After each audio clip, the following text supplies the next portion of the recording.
जाकर उनकी रक्षा करनी होगी। लंकापति इस समय महल में नहीं है, वे आखेट पर गए हैं। आपका इस प्रकार बाहर जाना उचित नहीं। आप कृपया करके भीतर ही रहे महारानी। लंकेश की अनुपस्थिति में यह मेरा धर्म है कि मैं लंका वासियों का रक्षण करूं। मेरा कर्तव्य है कि उनकी अनुपस्थिति में लंका अनाथ न बने। आखिर मुझसे क्या त्रुटि हो गई? आप मुझे दंड देना है। मुझे विवश मत कर समझो, हट जाओ मेरे रास्ते से। रुक जाइए नाथ, रुक जाइए। कृपा करके सब मत कीजिए नाथ, मत कीजिए। मेरे को दर्शनी मत पहुंचाइए नाथ, मत पहुंचाइए। चंदा! रुक जाओ। क्या हो रहा है यहाँ पर?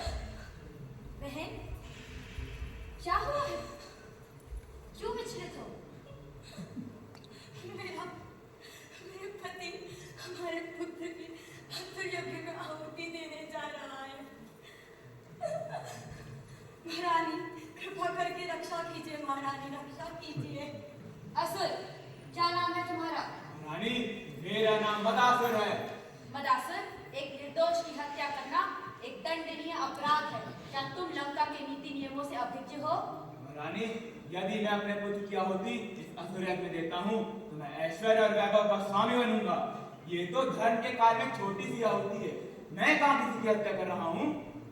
अपने स्वयं के स्वार्थ को सिद्ध करने के लिए धर्म के नाम पर तो कलंकित मत करो। तुम एक अंध की भांति हो जिसने अंधकार को ही अपना सूर्य प्रकाश मान लिया।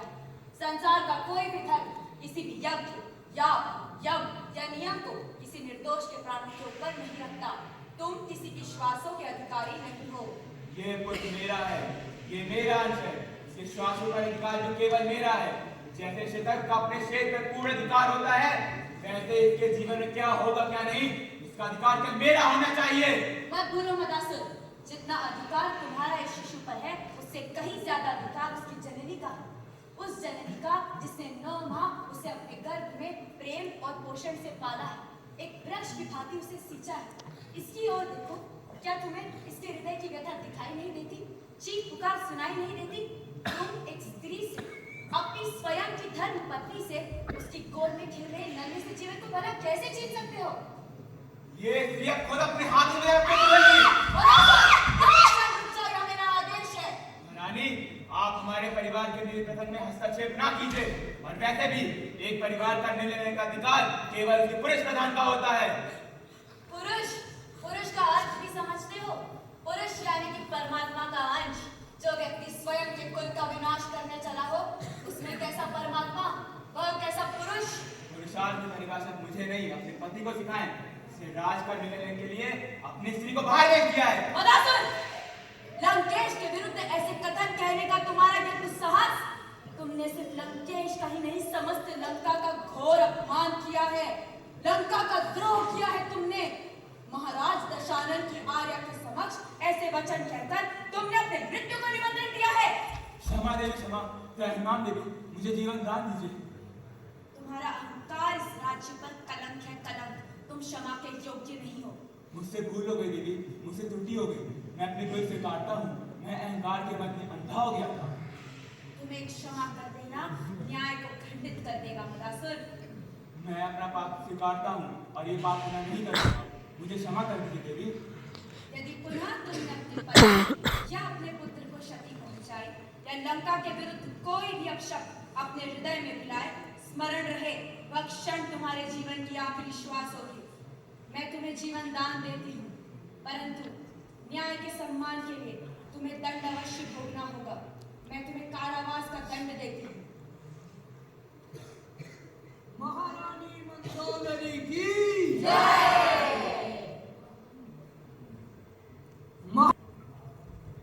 महाराज दशानन की महारानी, हम आपके साहस और पराक्रम से बहुत प्रभावित हुए। लंका नरेश की अर्धांगिनी होने के नाते आपने जो न्याय कुशलता का उदाहरण दिया है वो सराहनीय है। हमें गर्व है अपनी महारानी पर।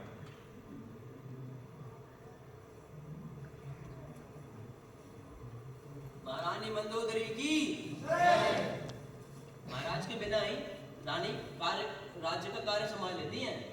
अरे महाराज की अनुपस्थिति में भी महारानी ने महाराज से बेहतर न्याय किया है। कार्य संभाल लेती हैं। अरे महाराज के उपस्थिति से महारानी ने महाराज से भी बेहतर कार्य किया है। महाराज के बिना ही महारानी राज्य का कार्य संभाल लेती है। अरे महाराज के उपस्थिति से महारानी ने महाराज से भी बेहतर कार्य किया है। मंदोदरी, मंदोदरी, जी राजे।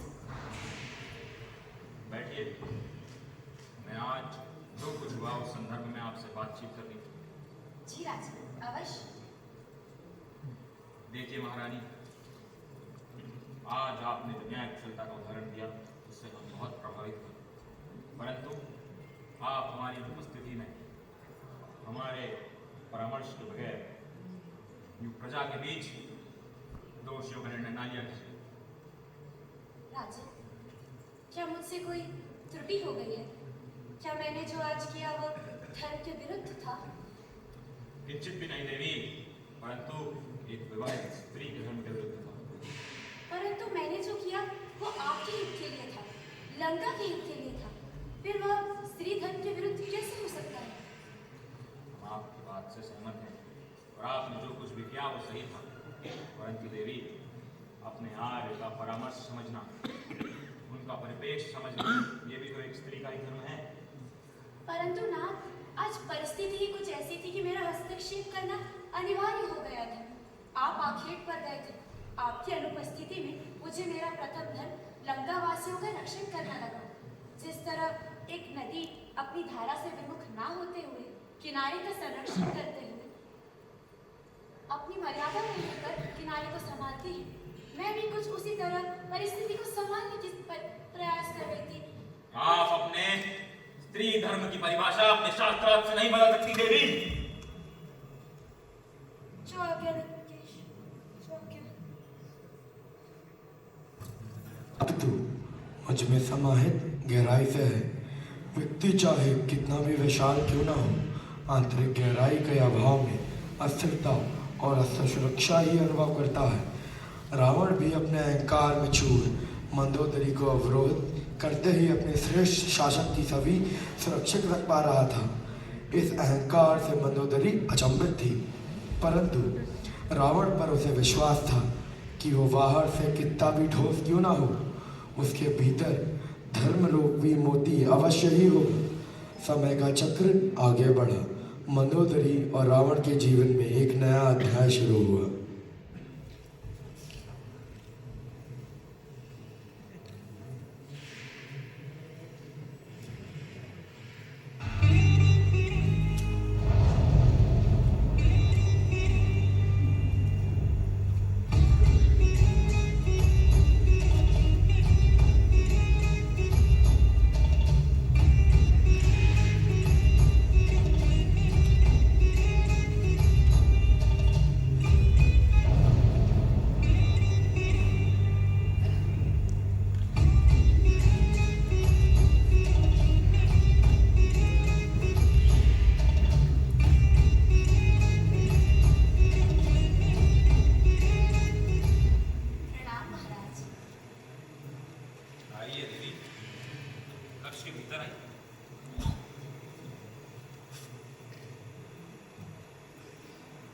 बैठिए।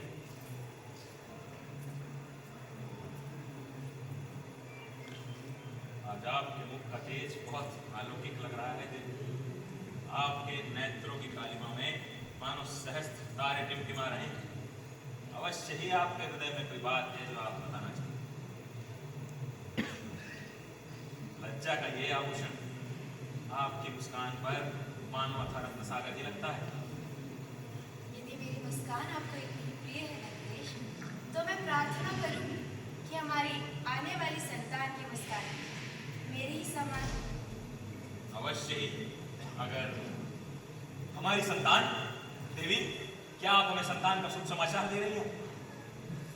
अद्भुत, अद्भुत। इस समाचार से तो हमारा हृदय हर्ष और आनंद से भर गया है। लंका की संतान, लंका का आगामी शासक आने को है। मंदोदरी, तुमने आज मुझे इस दुनिया का सबसे बड़ा वरदान दे दिया है। लंका का आगामी शासक आने को है।